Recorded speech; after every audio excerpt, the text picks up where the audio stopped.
The night air around Graceland carried the perfume of jasmine, mixed with the dry warmth of a southern breeze. It was late in 1969, and Elvis had just returned from another exhausting day of rehearsals, his voice raw, his body heavy with the weight of expectation. The black Cadillac Eldorado, polished and gleaming, stood in the driveway like a monument to the life he had built. Grand, untouchable, larger than anything his boyhood self could have imagined. And yet, as he paused at the steps, something pulled him back. A faint sound, fragile and trembling, drifted from the shadows near the rear wheel of the car. At first, he thought it was a trick of the night, the creak of branches in the warm wind. Then it came again, a weak, pleading mew. He turned, frowning, and there it was, a tiny kitten, dirty and frail, pressed against the tire as though seeking shelter from the world. Its ribs showed through its patchy fur. Its eyes shone with hunger and fear. For a long moment Elvis stood still, caught between two worlds, the icon every headline demanded, and the man who saw in that fragile shape something unspoken. Slowly, almost reverently, he bent down. The Cadillac loomed in its glory, but what mattered now was the helpless creature at its wheel. And in that instant, the king of rock and roll was simply a man reaching out his hand. Let us know where you're watching from, and we hope you enjoy the story. The Cadillac sat gleaming in the Memphis sun, its polished chrome throwing shards of light across the driveway at Graceland. Elvis had just stepped out, jacket casually slung over his shoulder, when a faint sound reached him. Not the familiar bark of his dogs, nor the hum of the city, but a thin, plaintive mew. At first, he thought it was a trick of the ear, maybe the squeak of the gate hinges. Then it came again, sharp and trembling, from somewhere near the rear wheel of the car.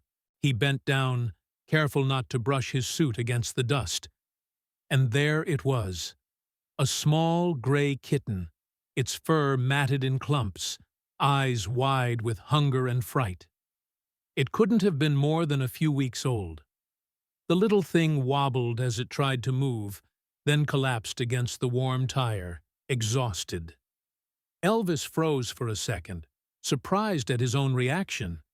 He had dealt with adoring fans throwing themselves at his car, policemen crowding the gates, even angry preachers waving their fists outside Graceland. But this was different. This was silence, interrupted by the helpless cry of a creature that had no one. He reached down and scooped the kitten into his hands. The body felt feather-light, bones fragile under thin skin, as though it might vanish if he held it too tightly. The animal's tiny claws caught in the cuff of his shirt. For a long moment, Elvis just stood there, holding it, the sunlight breaking over his hair, his expression softening in a way no stage could ever demand of him. Charlie Hodge came down the steps just then, carrying a guitar case. He stopped short. "Boss, where'd that come from?" Elvis looked up, half smiling but with a strange intensity in his eyes. "It was sittin' right there by the wheel. Looks like it's been out here a while." A few more of the Memphis Mafia wandered over, drawn by curiosity.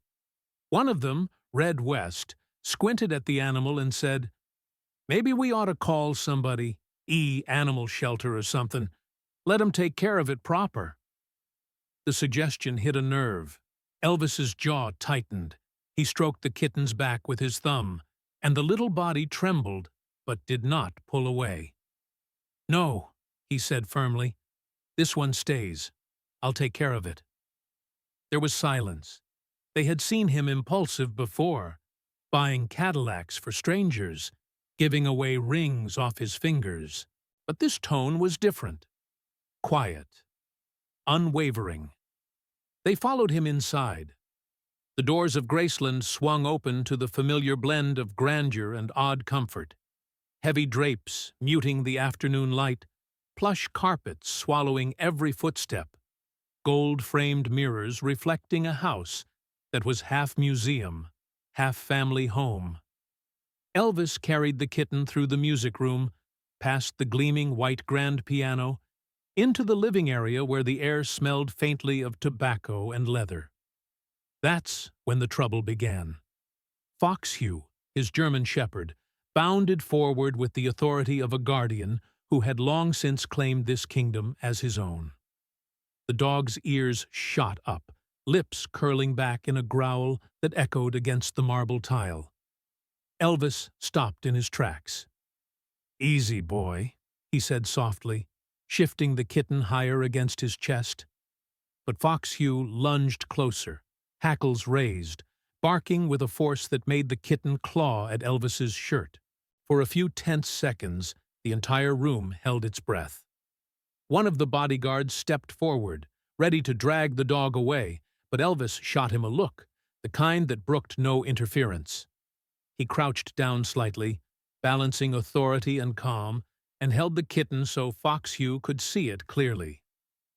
"Now listen here," Elvis murmured, almost as if speaking to both of them. "Ain't nobody taken your place, but this little fella needs a home same as you once did." The shepherd barked again, then stopped, eyes locked on the small gray bundle. Slowly, uncertainly, his growl eased into a low whine. He backed away a step, still wary, but no longer ready to attack. The men exchanged glances. Charlie muttered, "Well, I'll be damned." But Elvis did not look up.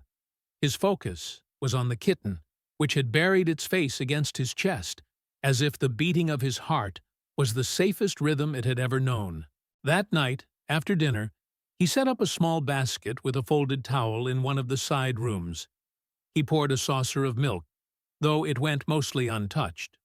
The kitten explored clumsily, padding across shag carpet, disappearing behind furniture, occasionally letting out a squeak that echoed down Graceland's long hallways. Elvis checked on it more than once, barefoot, moving quietly past darkened rooms. Each time he found it curled in a corner, breathing steady, as though finally trusting that the strange mansion could offer shelter. But near midnight, when the house had gone still, the laughter of his friends faded, the televisions switched off, the sound of billiard balls in the game room long gone, Elvis rose from his bed with a start. Something was wrong. The basket was empty. He searched the living room under the grand piano, behind the heavy curtains where Foxhue sometimes slept. Nothing. He moved through the mirrored hallways, his reflection fractured a dozen times by the gold trim, but the house offered no sign of the kitten. Upstairs, the doors stood ajar. In the jungle room, shadows lay thick across the green shag carpet, the furniture looming like quiet sentinels. No sound. By the time he reached the music room again, his pulse had quickened. The kitten had vanished into the vastness of Graceland, a house that could feel like a palace to guests, but to a creature so small was an endless, unfamiliar wilderness. For the first time that day, Elvis felt a tightening in his chest. He stood still, listening to the silence pressing in from every side. The little life he had sworn to protect had disappeared into the night. The morning light crept through the tall windows of Graceland, spilling across the polished floors. Elvis hadn't slept much. The search for the missing kitten had carried him through nearly every corner of the mansion. Under tables, behind drapes, through the kitchen, even down into the basement with its racks of records and film reels. By 3 a.m., he gave up, lowering himself into a chair in the music room, convinced the little thing had slipped out into the night. Yet when he awoke hours later, stiff from dozing upright, there it was, perched on the closed lid of his grand piano, a scrap of gray fur outlined in the dawn light. The kitten sat upright, tail curled around itself, as if it had been waiting for him all along. Elvis exhaled, the tension in his shoulders loosening. He rose slowly, so as not to startle it.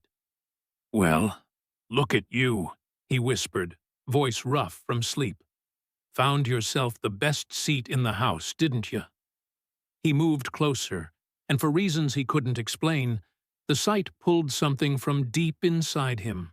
That piano wasn't just furniture, it carried years of memory. Late-night rehearsals, laughter with friends, quiet confessions sung when no one else was listening.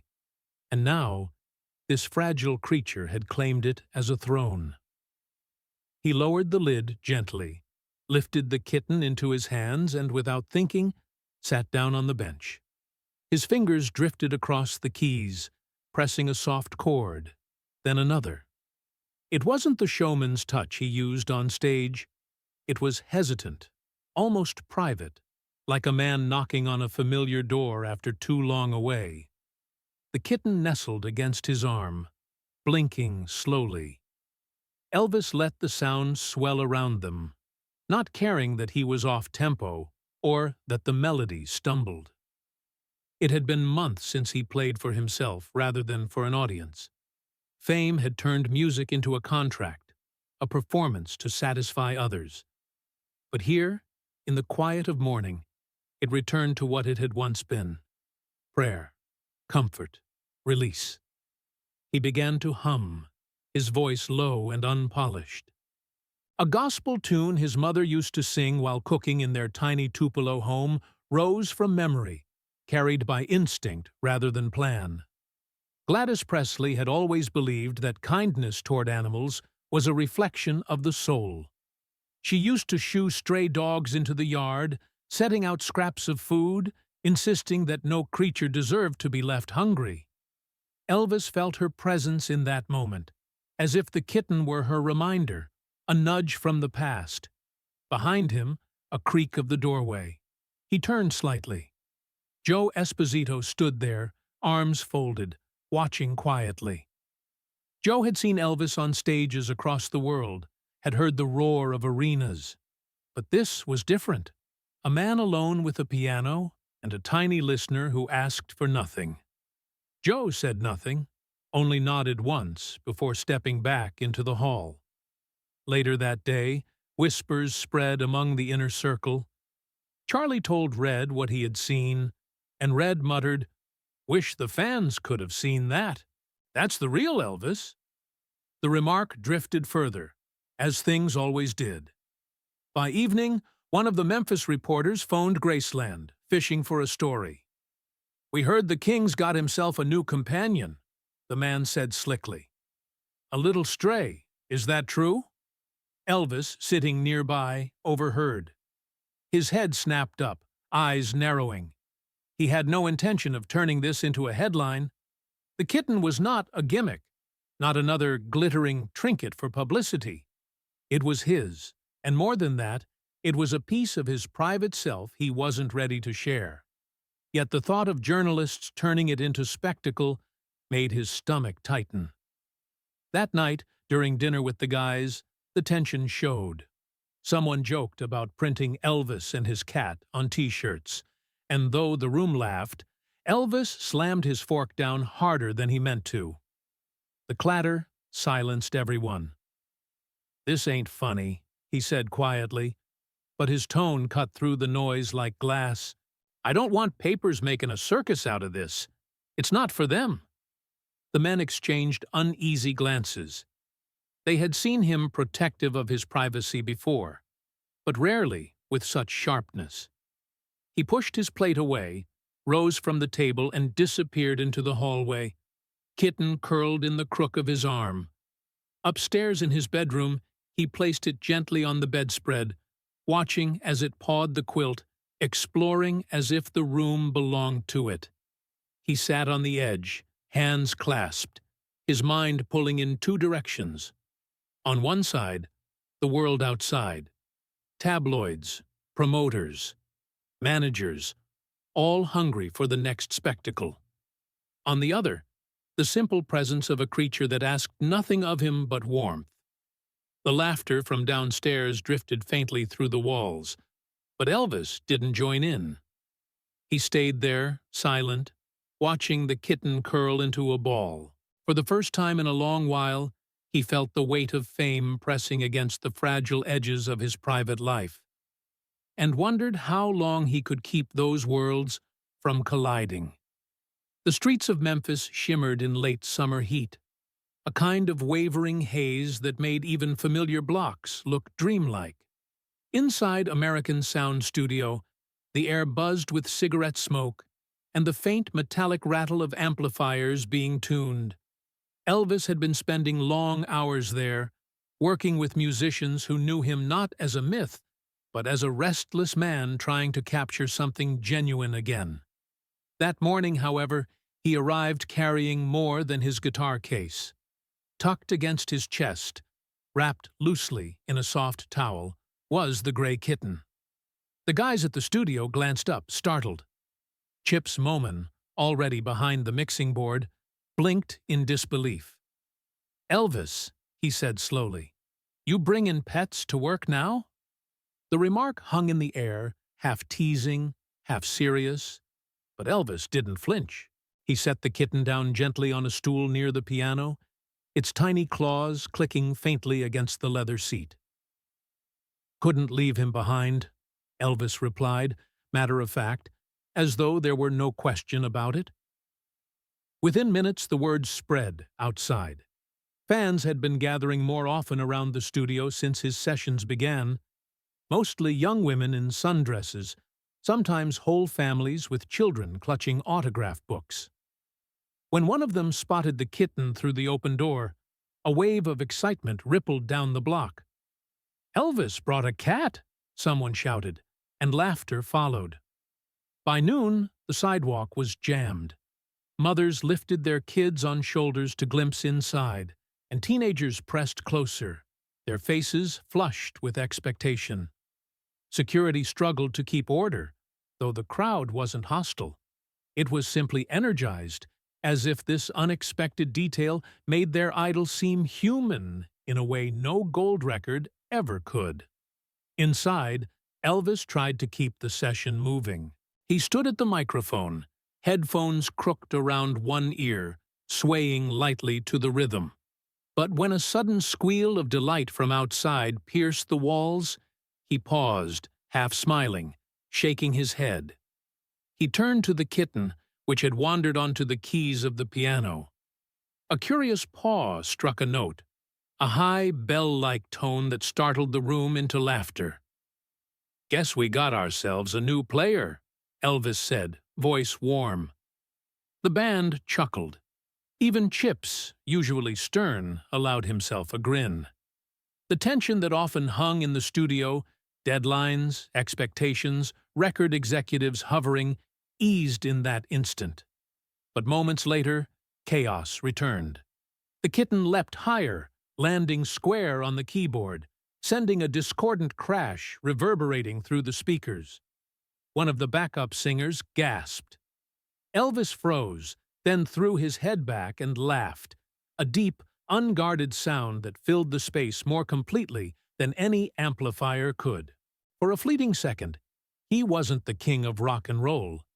He was simply a man delighted by the clumsy antics of a creature that didn't know, or care, who he was. When the laughter died down, Elvis rested his hand on the piano and looked around at the room. The musicians were relaxed, smiling. Outside, the fans pressed closer, trying to glimpse the scene through the glass. "You see that?" he said quietly, almost to himself. "All the time we spend worrying about arranging this and polishing that, and one little mistake makes everybody come alive." He reached down, lifted the kitten, and cradled it against his chest. The animal purred faintly, as if unaware of the stir it had caused. The afternoon carried on, though the session never returned to strict order. Songs were attempted, abandoned, reshaped. Between takes, Elvis perched on a stool with the kitten at his feet, tapping rhythm with the heel of his boot, humming half-finished melodies. The studio, usually a place of tension and critique, had shifted into something looser, almost playful. By evening, when the last reel of tape wound to a stop, Elvis remained seated at the piano. The musicians lingered, expecting him to call another number. Instead, he brushed a few quiet chords and looked up, eyes shining with an intensity that silenced the chatter. "Sometimes," he said softly, "you gotta let go of control. That's when something real comes alive." The kitten stirred at his feet, curling into the crook of the pedals, as though sealing the moment into memory. Las Vegas glittered like a restless jewel under the desert night. By the early 1970s, the Hilton International had become Elvis's second home, a palace of chandeliers, velvet drapes, and endless corridors where showgirls and dealers hurried past tuxedoed men with cigars. Inside, the showroom was a cavern of gold and crimson, seats stretching toward a stage lined with curtains so heavy they swallowed light. The days leading to his residency were always the same. Rehearsals in the vast, echoing hall, technicians testing spotlights until they burned white rings into the carpet, the orchestra warming scales while waiters set tables for the high rollers. The atmosphere throbbed with expectation. This time, however, the routine fractured in a way no one saw coming. Elvis had insisted on bringing the kitten with him to Vegas. It traveled with him in a small carrier, nestled under his arm as he walked through the Hilton's gleaming lobby. The sight of the world's most famous performer cradling a fragile stray startled the bellhops and amused the maids, but Elvis never offered explanation. He simply moved with quiet determination, as if the animal were part of him now. On the afternoon before opening night, the kitten wriggled free of its basket in the dressing room. Elvis was adjusting the rhinestone belt on his white jumpsuit when a sudden scramble of paws darted across the carpet. The door had been left ajar. Before anyone could react, the little gray streak shot down the hallway and straight toward the stage. "Somebody catch it!" one of the crew shouted, lunging too late. The kitten bolted between dangling cables and onto the vast platform itself. The showroom was half empty, a few ushers arranging chairs, spotlights casting islands of brightness across the floor. The creature trotted forward, tail high, completely unaware of the panic in its wake. For a moment, silence held. Then Elvis emerged from the wings, grinning, his cape draped behind him. "Well, folks," he called to the handful of startled staff, "looks like the security guard showed up early." Laughter rippled through the room. Instead of scolding, he knelt, scooped up the kitten, and let it perch on his forearm like a prize. "Don't mind him," Elvis said. "He takes his job mighty serious." The tension dissolved instantly, yet not everyone was amused. Later, during rehearsal with the orchestra, one of the brass players muttered just loud enough to be heard, "The king parading around with a cat? Doesn't sound like Vegas headliner material." The words cut through the chatter. Elvis's head snapped up. He fixed the man with a stare so sharp it pinned the room still. "Let me tell you something," he said, his drawl low but edged. "Glitter don't make a man. A rhinestone suit don't make a man. It's how you treat the smallest thing that tells you what you are. You don't get that. You don't get me." No one spoke. The horn player dropped his gaze to the sheet music. The air in the showroom thickened, not with music, but with the unspoken reminder that Elvis was not to be reduced to caricature. That night, though, the newspapers struck back in their own way. A gossip column appeared before the second performance even began. "Has Elvis gone soft? Hilton headliner, seen coddling a cat backstage." The tone dripped with derision, suggesting the once rebellious idol had turned into a sentimental oddity. Elvis read it alone in his suite, the city's neon glow bleeding through the window. He sat at the edge of the bed, the article crumpled in his fist, The kitten curled in sleep beside him. The roar of Vegas felt distant, like a tide he could not control. He had worked so hard to reclaim respect after the lean years of formulaic movies, the '69 comeback, the triumphant Vegas shows. Every appearance had to strike the balance, dangerous enough to thrill, polished enough to silence critics. And now, of all things, a stray animal threatened to crack that carefully rebuilt image. Downstairs, the orchestra was tuning for another show. In the suite, Elvis sat motionless, staring at the faint rise and fall of the kitten's breathing. His jaw clenched, the sound of the city pressing in from all sides. Between the weight of reputation and the pull of his own heart, he felt himself standing at a crossroads he could not easily explain, even to those closest to him. The Hilton showroom shimmered that night, as if every bulb in Las Vegas had been wired to its chandeliers. 1,800 people filled the vast hall, the clatter of glasses and low hum of anticipation blending with the steady shuffle of waiters carrying trays. At the center, the stage glowed with deep blue light. The orchestra poised, their instruments gleaming beneath spotlights. When Elvis stepped out, dressed in a white jumpsuit studded with Swarovski stones, the applause shook the walls. The opening chords thundered, and for the next 40 minutes he moved with practiced power, voice filling every corner. Yet even amid the spectacle, his eyes kept searching faces in the dark.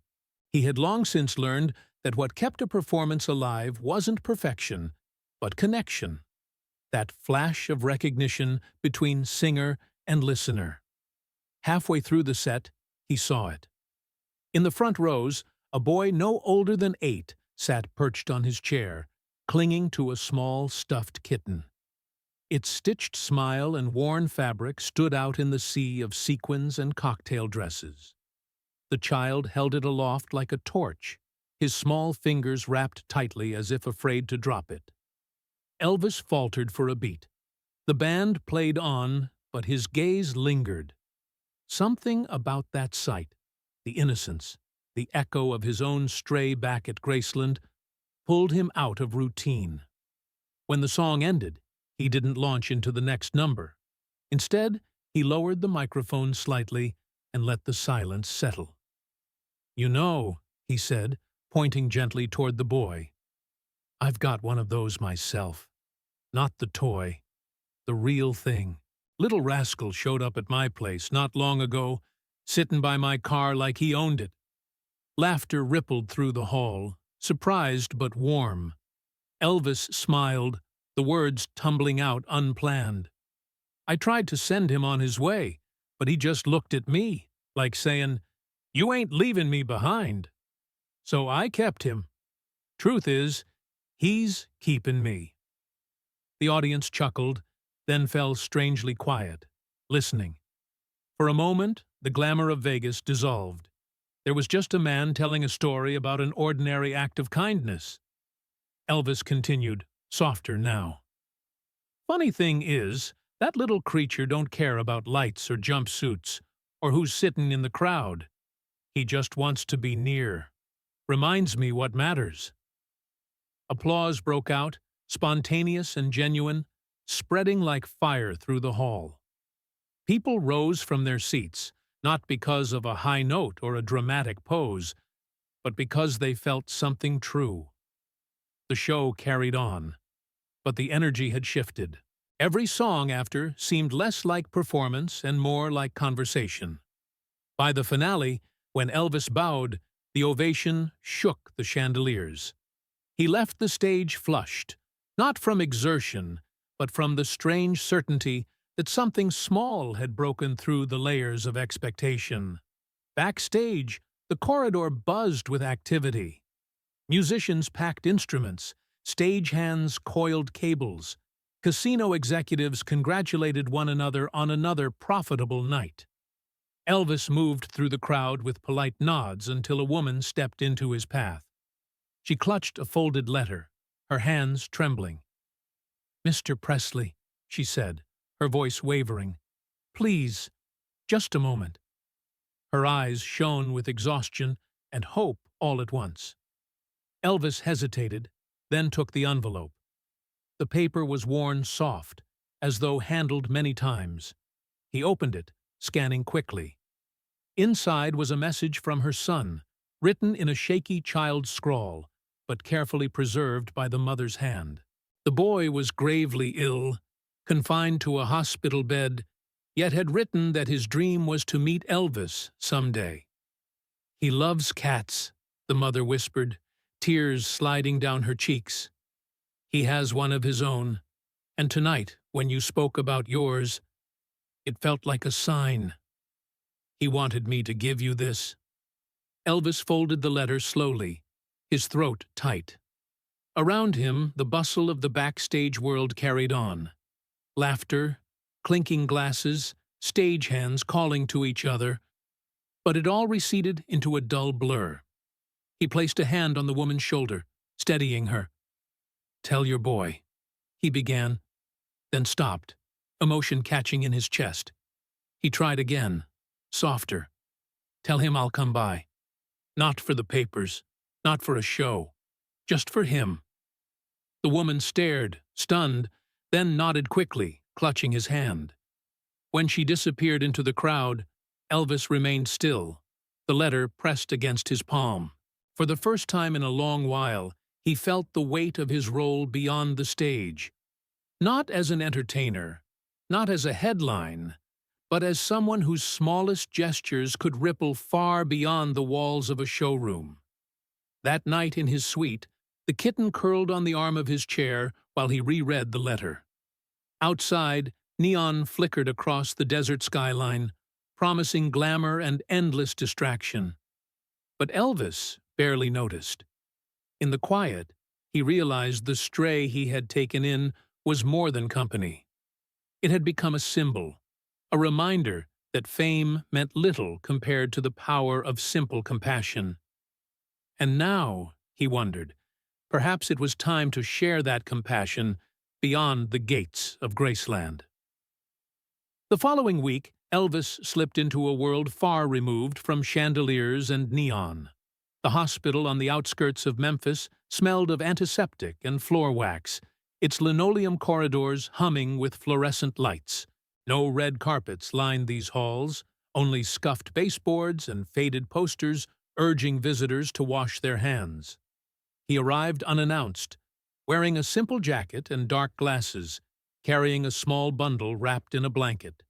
The kitten nestled and calm from the car ride. The security guard at the front desk squinted at him, unconvinced. "Sir, visiting hours are—" Elvis lowered his glasses just enough for the man to recognize him. For a moment, disbelief hung in the air. Then the guard stammered, I'll call upstairs." But the line was busy, and protocols dragged on. So the king of rock and roll sat down on a molded plastic chair, the kitten shifting lightly in his lap, waiting like any other visitor. Nurses walked past with clipboards, not daring to believe their eyes. Some whispered, but Elvis only smiled faintly, stroking the gray fur, as though patience were the only fitting response. For once, there was no schedule, no stage manager tapping a watch. Finally, a doctor escorted him to the children's wing. The rooms were small, painted in dull pastels meant to look cheerful, but instead faded by time. Machines beeped faintly. The air carried a mixture of medicine and quiet resignation. The boy's mother met them at the door. She clutched her hands together, overcome by disbelief that Elvis had actually come. Her son lay propped up by pillows, pale, his hair thin from treatments, eyes dull with exhaustion. But when he saw the bundle in Elvis's arms, they lit with something fierce and alive. Elvis approached slowly, lowering himself into the chair beside the bed. "Brought someone to see you," he said softly, unwrapping the blanket. The kitten blinked at the light and mewed, stretching its small body. The boy reached out, trembling. When Elvis placed the kitten gently onto the blanket, it climbed without hesitation onto the child's chest and curled into a ball. The boy's thin fingers stroked its back with wonder, as though touching a miracle. The room grew still. The beeping machines, the shuffle of shoes outside, all faded. The boy's lips parted, a whisper barely escaping. "He's mine?" Elvis shook his head gently. "He's still mine, but today he's yours too." The boy smiled, weak but radiant, the expression of someone given more than medicine could offer. Elvis felt his own throat tighten. He reached for the guitar propped against the wall. He had brought it on impulse, but then stopped. No, it wasn't a guitar moment. Instead, he leaned close and began to sing a few lines a cappella. No spotlight, no orchestra, just a man's voice, unadorned, carrying a lullaby's softness.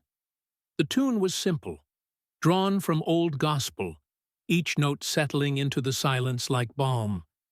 The boy's eyes fluttered, not from weariness, but from calm, the kind that comes when the world feels safe again.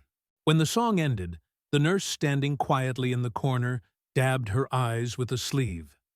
Later, as Elvis prepared to leave, she pulled him aside. "Mr. Presley," she whispered, "that's the first smile we've seen from him in weeks." The words struck him harder than applause ever had. He nodded silently, unable to answer. The visit ended quietly. The mother clutched his hand, whispering gratitude too deep for words. Elvis only squeezed back and slipped out into the hallway, the kitten once more bundled against his chest. Back in his suite that evening, he sat in near darkness, curtains drawn against the glow of the Strip. The city pulsed outside. Gamblers, performers, tourists chasing distraction. But he ignored it all. The kitten had curled into his lap, fast asleep, its small body rising and falling with each breath. Elvis leaned back, staring into the shadows. He knew this visit would not be the last. He couldn't heal the sick or rewrite fate, but he could show up quietly, without cameras, and give moments of peace. In that silence, he understood. The stray had been more than chance. It was a reminder, maybe even a calling. A voice from somewhere deeper than the stage telling him that being the king wasn't about sold-out crowds. It was about what he did when no one was watching. He rested a hand on the kitten, eyes burning with unshed tears. For the first time in years, he felt stripped of the armor of celebrity. Not less, but more. Simply human.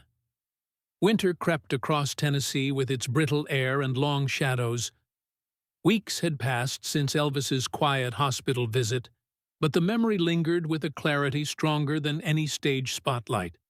He had promised himself to return, to sit again by the boy's bedside with the kitten curled nearby. But fate moved faster than he did. One morning, as frost clung to the gates of Graceland, a letter arrived. It was not written in a child's uncertain scrawl, but in the careful, trembling hand of a grieving mother. Elvis opened it in his study. The kitten stretched across the armchair beside him. The words cut deeper than he expected. Her son had slipped away quietly in the night, she wrote. No doctors could stop the decline, but in his final days he clung to one memory. The afternoon Elvis had walked into that pale hospital room and placed a kitten on his chest. It was the only time, she confessed, that my boy looked like himself again. You gave him back his smile, if only for a moment. Folded within the letter was a photograph. Elvis held it carefully, afraid the paper might tear under his touch. The image showed the boy propped in his hospital bed, frail but radiant, the kitten nestled against him. His small hand rested protectively on its fur, as though claiming a piece of normal childhood, even as time ran out. Elvis sat for a long while, staring at the photo. The house was quiet. No music, no footsteps of friends in the hallway, only the distant ticking of a clock. He felt the sting of tears, rare and private. They slid down his face unchecked, falling onto the desk where the letter lay open. He thought of his mother then, of Gladys's insistence that compassion mattered above all else. He thought of his own childhood poverty, when joy came not from grandeur, but from fleeting moments of kindness. And he realized the boy's gift to him was greater than anything he had given in return. That night, the stage lights of Las Vegas blazed again. Fans screamed, waiters clattered trays, the orchestra thundered. Elvis sang with all the fire that made him famous, hips moving, cape swirling, voice shaking the walls. But inside, a quieter truth pulsed. Behind the spectacle, tucked away in his suitcase, lay the letter and photograph. He had brought them with him, unwilling to leave them behind. To the thousands in the audience, he was the king, a figure larger than life. But between songs, in the hush before the next roar, he felt the weight of paper folded in his pocket, a reminder of a small boy's smile and of a kitten that had appeared without warning on his driveway months earlier. Back in Graceland, he placed the letter and photograph in a drawer alongside other treasured keepsakes. Trinkets from fans, handwritten notes, small tokens of lives touched in ways the public would never see. Years later, after his own death, those items would remain, discovered by others who wondered why he had guarded them so carefully. The kitten grew, living quietly in the sprawling rooms of Graceland, roaming hallways where echoes of laughter and music lingered. To visitors, it was just another pet. To Elvis, it was something else entirely. A living symbol of the moment he was reminded that even the smallest gestures could change a life. And so the contrast endured. On stage, the world saw brilliance, rhinestones catching the light, crowds roaring his name, the legend of a man who redefined music. Offstage, in the silence of his home, he would sometimes sit with the grown cat purring against his leg, turning over a single truth in his mind. Greatness was not measured by ticket sales or headlines. It lived in the unseen corners, in a boy's fleeting smile, in a mother's trembling gratitude, in the simple act of refusing to turn away from something fragile and lost. In the end, the legacy that mattered most was not carved in gold records, but hidden in moments no one photographed, no one broadcast. Moments like the morning a stray kitten appeared by a Cadillac wheel, and the man the world called king bent down, lifted it gently, and chose to keep it.